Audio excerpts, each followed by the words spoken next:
Hi friends, చాలామంది గ్యాస్తో ఇబ్బంది పడుతూ ఉంటారు. దేవుడి దయ వలన ఇబ్బంది లేని వారు చాలామంది ఉంటారు. కానీ తినే ఆహార పదార్థాల వలన చాలామంది కొంచెం గ్యాస్ ప్రాబ్లంతో ఇబ్బంది పడుతూ ఉంటారు కదా.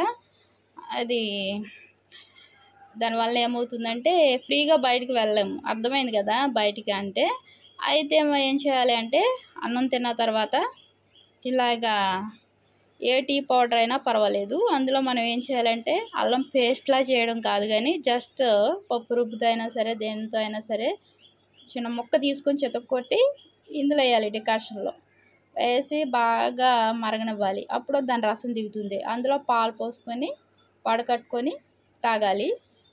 ఫ్రీ అయిపోతుంది. మొత్తం కడుపులో ఉన్నదంతా బయటకు వచ్చేస్తుంది.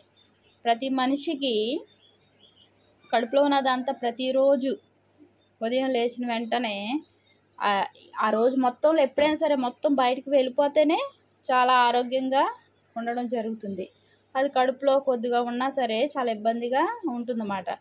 అలా మొత్తం బయటకు రావాలంటే ఇలాగా ప్రతిరోజు అల్లం మాత్రం మర్చిపోకూడదు. డికాషన్లో అల్లం మాత్రం చితక్కొట్టి ఇట్లా వేసుకొని పాలు కలుపుకొని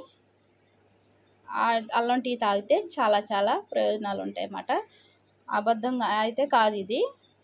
మరి కొంతమందికి పడుతుందో లేదో నాకైతే తెలియదు, కానీ మా ఇంట్లో ఇది ప్రతిరోజు ఉంటుంది అల్లం టీ. చాలా చాలా ప్రయోజనాలు చూస్తున్నాము. మీరు కూడా తప్పకుండా ఒకసారి చూడండి. ఒకసారి ఏం కాదు, ఒకసారి తాగి చూడండి. లైక్ కొట్టి సబ్స్క్రైబ్ చేయండి ఫ్రెండ్స్.